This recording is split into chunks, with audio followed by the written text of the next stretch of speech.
एक छोटे से हरे भरे गांव में एक छोटा सा परिवार रहता था। उस परिवार में एक माँ और एक बेटी थीं। दोनों प्यार से मिलजुल कर रहती थीं। माँ का नाम प्रतिमा थी और बेटी का नाम जिया। जिया 15 साल की एक छोटी सी बच्ची थी। उसका जन्मदिन कुछ दिनों बाद आने वाली थी। एक दिन जब प्रतिमा रसोई में थी, तभी उनकी बेटी जिया आई और बोली, माँ, आप क्या कर रही है? अरे जिया बेटी, मैं हम दोनों के लिए खाना बना रही हूँ। तुमने पढ़ाई कर ली क्या? हाँ माँ, मैंने अच्छी तरह से पढ़ाई कर ली। माँ, मुझे आपसे एक बात पूछनी थी। अरे मेरी प्यारी गुड़िया, क्या बात पूछनी है? माँ, कुछ दिनों बाद मेरा जन्मदिन है। क्या हम इस साल जन्मदिन मनाएंगे? प्रतिमा अपनी बेटी की बात को टाल भी नहीं सकती थी, पर उनके पास इतना पैसा भी तो नहीं था। पति के निधन के बाद उस घर की सारी जिम्मेदारी सिर्फ प्रतिमा के कंधों पर ही थी। तब प्रतिमा ने अपनी बेटी से कहा, अरे मेरी गुड़िया, तुम चिंता मत करो। इस साल हम दोनों, सिर्फ मैं और तुम, मिलकर अच्छे से जन्मदिन मनाएंगे। प्रतिमा की ये बात सुनकर जिया मुस्कुराई और बोली, माँ, क्या आप सच बोल रही हैं? मैं अपने दोस्तों को बुला सकती हूँ उस दिन? हाँ बेटी, हाँ बुला लेना, लेकिन सिर्फ 2 को ही। हाँ माँ, मैं सिर्फ 2 सहेलियों को ही बुलाऊंगी। आप चिंता मत कीजिए। बेटी, अभी तुम जाओ, मैं खाना बना लेती हूँ।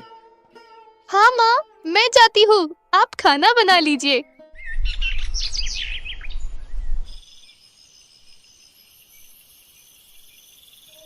रात का समय था। दोनों माँ बेटी खाना खाने के बाद चारपाई पर बैठी थीं। तभी जिया ने अपनी माँ से कहा, माँ, आज आपने जो खाना बनाया था वह बहुत स्वादिष्ट था। खाकर मन खुश हो गया। सच में आज का खाना लाजवाब था।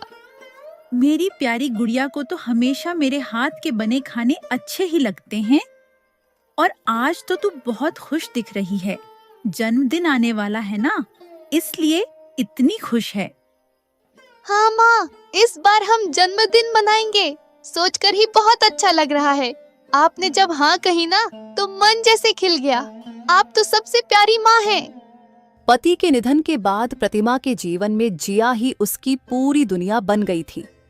वह कभी नहीं चाहती थी कि उनकी बेटी निराश हो। कभी कभी तो जिया की खुशी के लिए खुद भी उसके साथ बच्ची बनकर खेलती और हंसती थी। हाँ बेटी, इस बार तो हम दोनों मिलकर तेरे जन्मदिन पर खूब मस्ती करेंगे। मेरी प्यारी गुड़िया के जन्मदिन पर अगर हम ही मस्ती नहीं करेंगे तो फिर कौन करेगा? हाँ माँ, इस बार तो हम खूब मस्ती करेंगे। हाँ बेटी, ठीक है, लेकिन अब हम सो जाते हैं। बहुत रात हो गई है।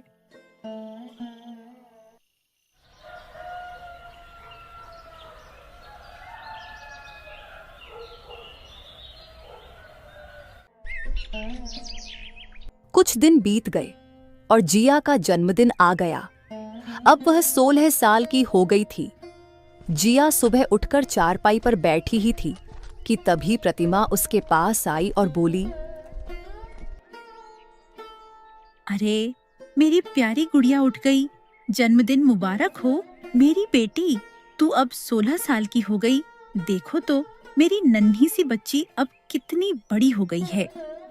शुक्रिया माँ, मैं कितनी भी बड़ी क्यों ना हो जाऊँ, आपके लिए तो हमेशा आपकी गुड़िया ही रहूंगी। और माँ, आपने कहा था ना कि मैं अपनी 2 सहेलियों को अपने जन्मदिन पर बुला सकती हूँ। क्या मैं उन्हें बुला लूँ? बेटी, मैंने कहा तो था, लेकिन अभी मेरे पास ज्यादा पैसे नहीं हैं। अगर उन्हें बुला भी लेंगे और कुछ अच्छा खिला नहीं पाएंगे तो अच्छा नहीं लगेगा। इस साल रहने दो, अगले साल पक्का बुला लेना। जिया भले ही छोटी उम्र की थी, लेकिन उसे अपनी माँ का दुख समझ आती थी। वह कभी भी किसी बात की जिद नहीं करती थी, क्योंकि उसे पता था कि उसके पिता के गुजर जाने के बाद सारी जिम्मेदारी उसकी माँ प्रतिमा के कंधों पर ही आ गई है। कोई बात नहीं माँ, अगले साल बुला लेंगे। इस बार आप और मैं मिलकर मस्ती करेंगे। बहुत मजा आएगा। ठीक है मेरी प्यारी गुड़िया, अभी तू उठ जा, मैं रसोई में जाती हूँ। ऐसा कहकर प्रतिमा रसोई में चली जाती है।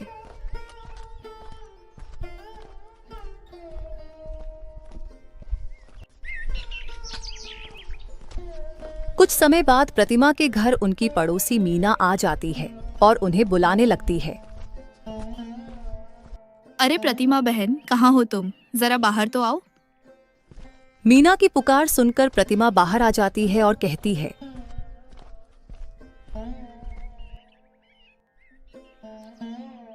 अरे मीना बहन, आप कब आई?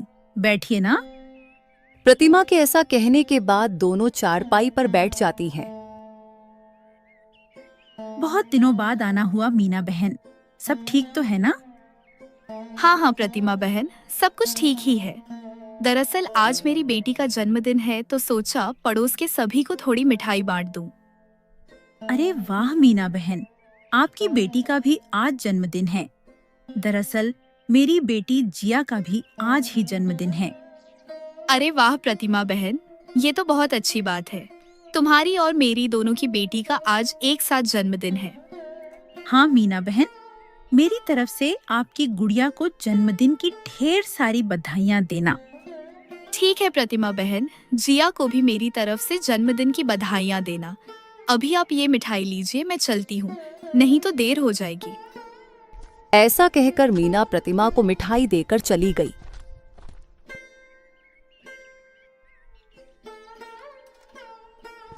मीना के जाने के कुछ देर बाद जिया अपनी माँ के पास आकर चारपाई पर बैठ जाती है और कहती है, माँ, मैंने आपको किसी से बात करते हुए सुना। कोई आया था क्या? आप किससे बात कर रही थीं? वो बेटी हमारी पड़ोस वाली मीना चाची आई थीं।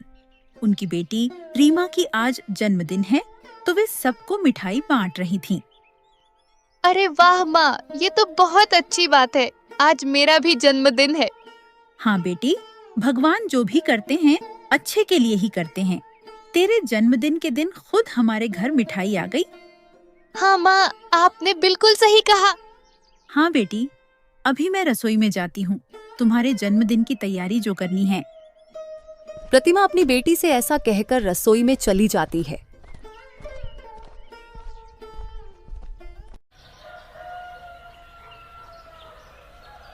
ऐसे ही जिया के जन्मदिन के बाद कुछ दिन बीत गए और एक दिन प्रतिमा के घर उसकी दूर की रिश्तेदार बहन आई। प्रतिमा की बहन सीधे अंदर आ जाती है और उसे बुलाने लगती है। अरे प्रतिमा, कहाँ हो तुम? देखो, तुम्हारी बड़ी बहन आई है, बाहर तो आओ। प्रतिमा की बड़ी बहन गोपी की पुकार सुनकर जिया बाहर आ जाती है।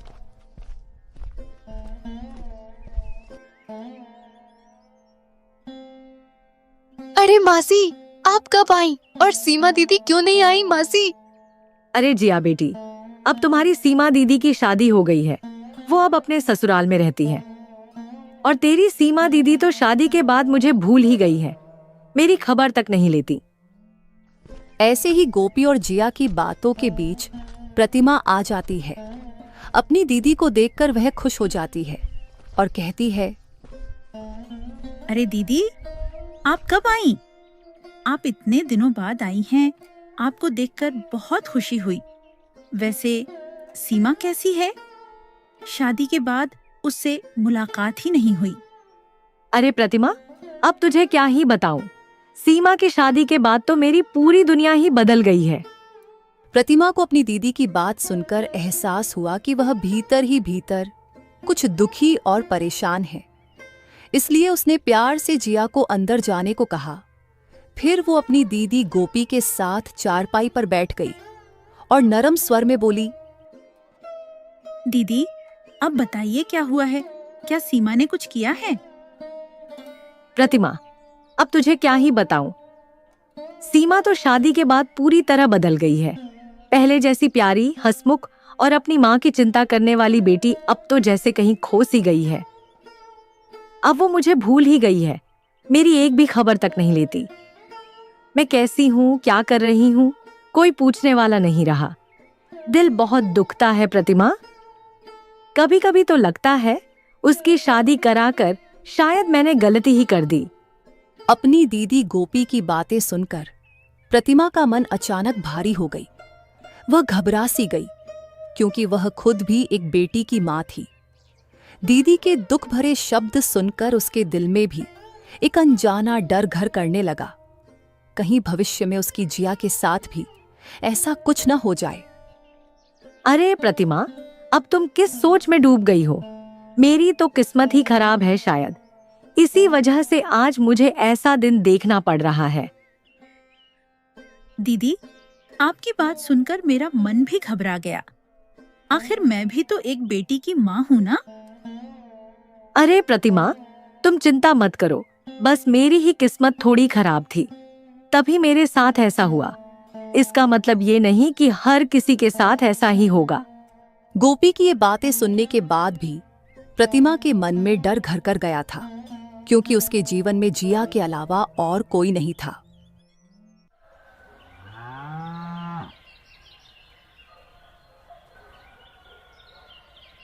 कुछ साल यूं ही बीत गए। जिया अब बड़ी हो चुकी थी और प्रतिमा की उम्र भी ढलने लगी थी। अब प्रतिमा के मन में बस एक ही ख्वाहिश थी कि वो अपनी बेटी जिया की शादी एक अच्छे, संस्कारी और समझदार लड़के से कराए, ताकि वह अपनी माँ की जिम्मेदारी पूरी कर सके और जिया को सदा खुश देख सके। अरे जिया बेटी, तुम कहाँ हो? जरा इधर तो आओ, मुझे तुमसे एक जरूरी बात करनी है। माँ की पुकार सुनते ही जिया तुरंत बाहर आ गई। वह धीरे से अपनी माँ के पास बैठ गई और प्यार भरी आवाज में बोली, माँ, बताइए, क्या जरूरी बात है मुझसे? आपने तो ऐसे बुलाया जैसे कोई बहुत बड़ी बात कहनी हो। हाँ बेटी, मुझे तुझसे एक बहुत जरूरी बात करनी है। देख, मेरा इस दुनिया में तेरे सिवा कोई नहीं है। मेरी सारी दुनिया तो बस तू ही है।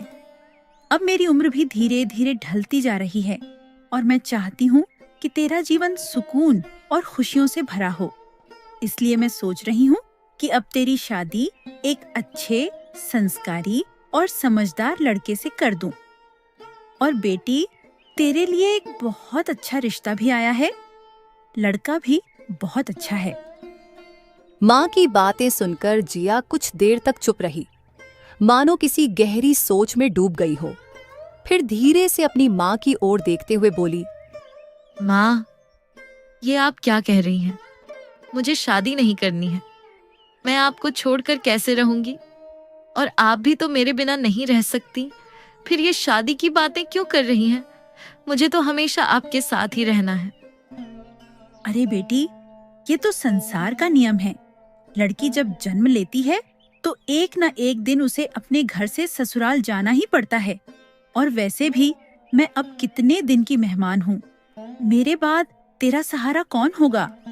इसलिए मैं चाहती हूँ कि तेरी शादी मेरे जीते जी हो जाए, ताकि मैं निश्चिंत हो जाऊं कि तू अपने घर में खुश है। और हाँ बेटी, शादी के बाद मुझसे मिलने जरूर आना, वरना ये घर सूना लगने लगेगा।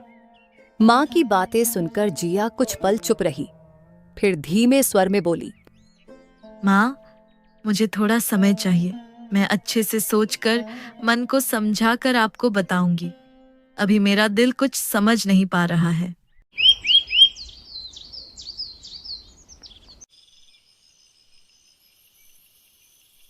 रात का सन्नाटा छाया हुआ था। जिया चारपाई पर बैठी हाथ बंधे गहरी सोच में डूबी हुई थी। दिन में जो माँ ने मेरी शादी के बारे में कहा था, अब समझ नहीं आ रहा कि मैं क्या करूं। माँ की बात टालना भी अच्छा नहीं लगता, लेकिन उन्हें छोड़कर जाने का मन भी नहीं है।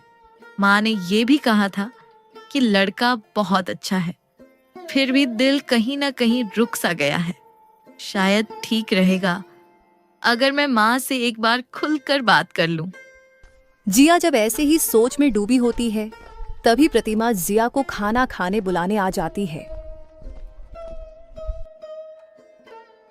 अरे बेटी, क्या हुआ? किस सोच में डूबी हो तुम? चलो, खाना बनकर तैयार है। आओ, हम दोनों साथ में खाना खा लेते हैं। वो दरअसल माँ, आपने जो दिन में मेरी शादी की बात की थी, उसी बारे में मुझे आपसे थोड़ी बात करनी थी। अरे वाह जिया बेटी, तूने तो इतनी जल्दी सोच भी लिया। खैर, अभी वो सब बातें बाद में कर लेंगे। पहले आजा खाना बनकर तैयार है, हम दोनों साथ में आराम से खाना खा लेते हैं। अरे माँ, आप मजाक क्यों कर रही हैं? मुझे सच में बहुत चिंता हो रही है।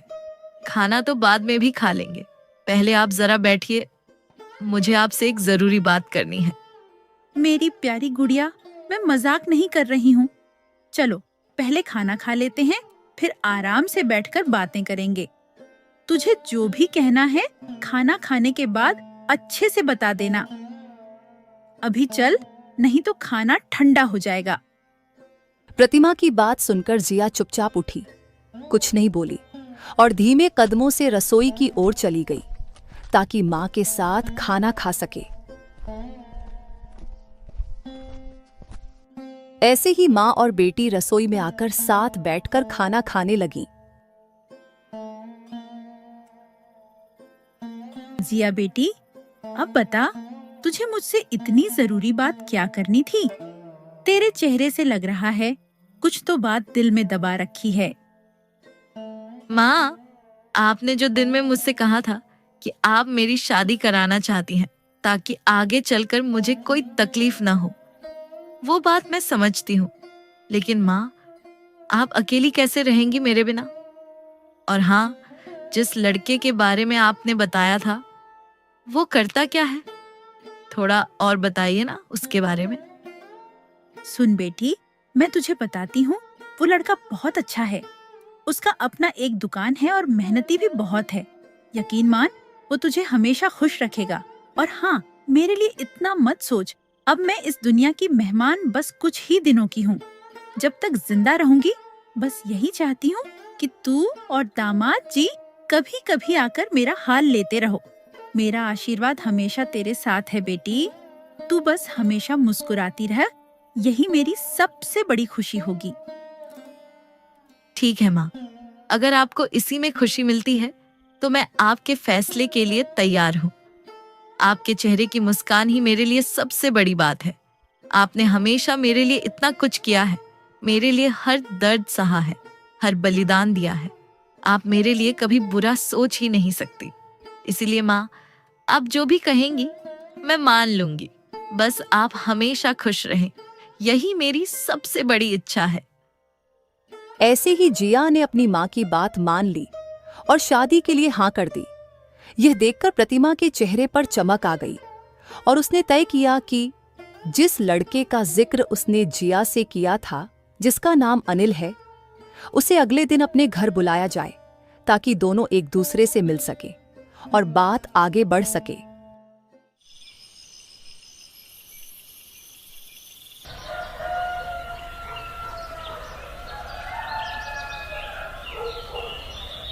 अगले दिन प्रतिमा के घर जिया को देखने के लिए अनिल आ गया।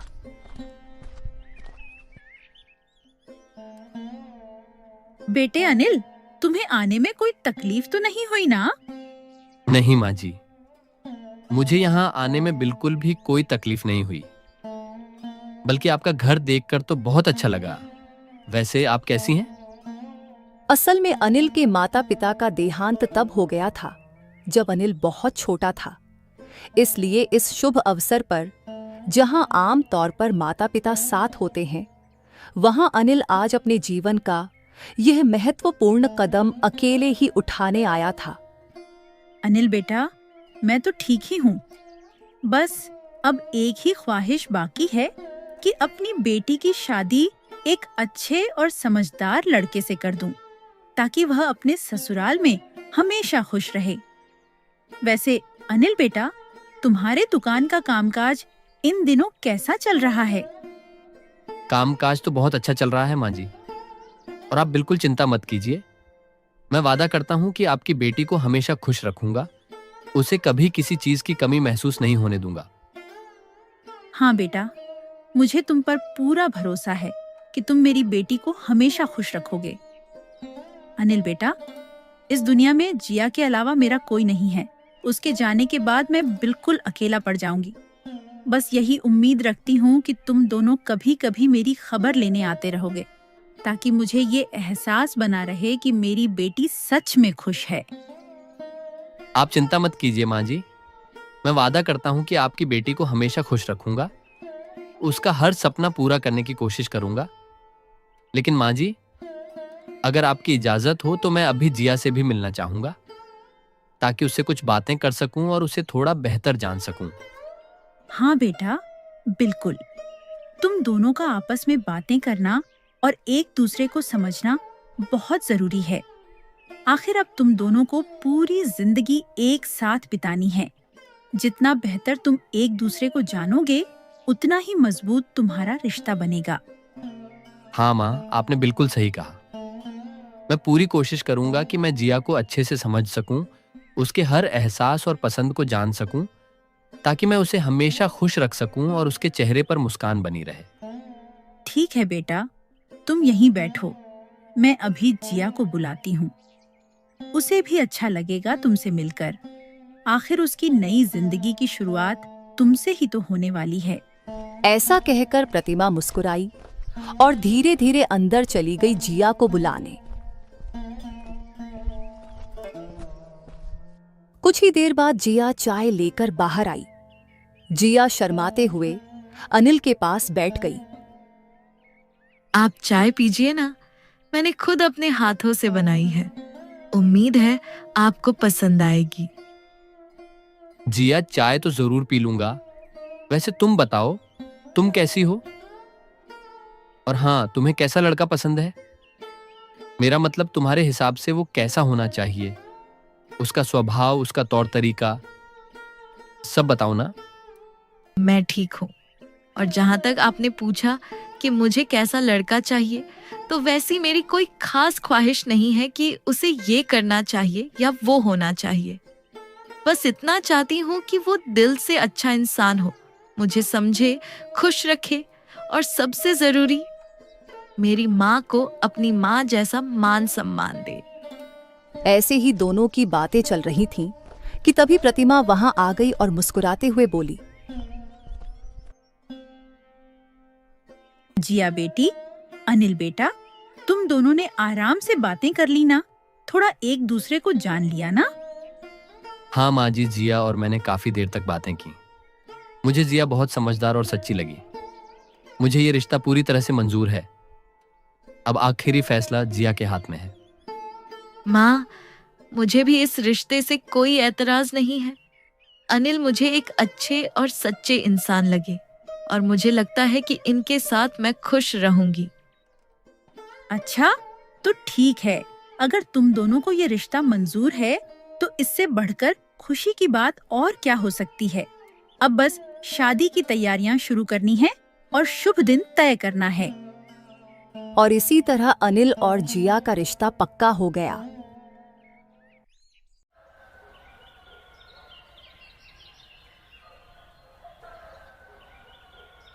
दो महीने बीत गए और जिया और अनिल की शादी हो गई। लेकिन शादी के बाद सब कुछ धीरे धीरे बदल गया। प्रतिमा को पहले ही अपनी दीदी गोपी की बातें सुनकर जो डर और घबराहट हुई थी, वही डर अब सच्चाई बनकर उसके सामने खड़ा था। जिया शादी के बाद पहले जैसी नहीं रही। वो पूरी तरह बदल चुकी थी। जिस बेटी ने कभी अपनी माँ के बिना एक दिन नहीं बिताया था, वही अब अपनी माँ को पूरी तरह भूल चुकी थी। अब जिया की जिंदगी का केंद्र सिर्फ उसका पति अनिल बन गया था। उसे अपनी माँ की फिक्र या परवाह तक नहीं रही। कई कई दिन बीत जाते, लेकिन वो एक बार भी अपनी माँ का हालचाल पूछने की जरूरत नहीं समझती। प्रतिमा रोज दरवाजे की ओर देखती रहती, शायद आज उसकी बेटी का कोई संदेश आए। लेकिन हर दिन बस इंतजार ही रह जाता, और वही इंतजार अब उनकी जिंदगी बन गई थी।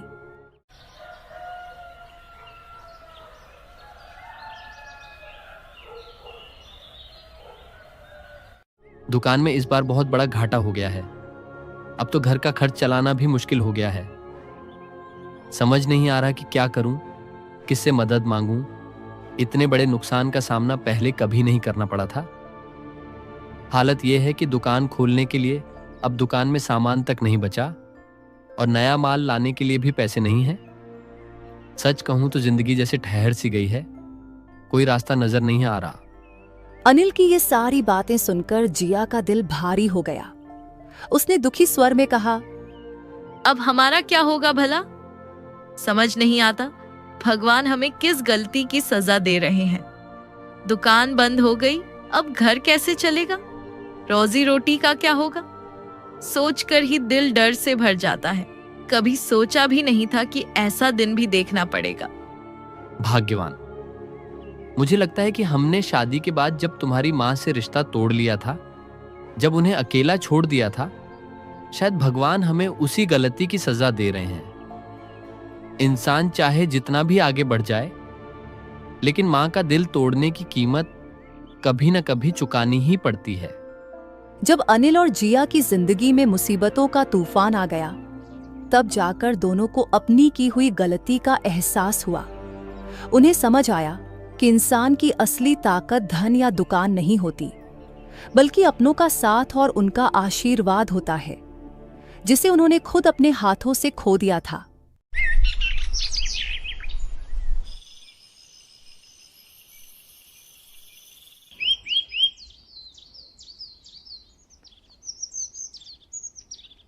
अगली सुबह गांव का ही एक आदमी प्रतिमा के घर आता है और उन्हें जिया और उसके पति पर आई मुश्किलों के तूफान के बारे में बताकर चला जाता है। प्रतिमा को यह सब जानकर गहरा दुख होता है। वह सोचती रहती है कि उसकी बेटी और दामाद पर इतनी बड़ी मुसीबत कैसे आ गई। आखिरकार वह एक दृढ़ निर्णय लेती है। अब चाहे कुछ भी हो जाए, वह अपनी जमीन जायदाद सब बेचकर जिया और अनिल के पास जाएगी, ताकि उनकी हर संभव मदद कर सके और उन्हें इस मुश्किल वक्त से बाहर निकाल सके।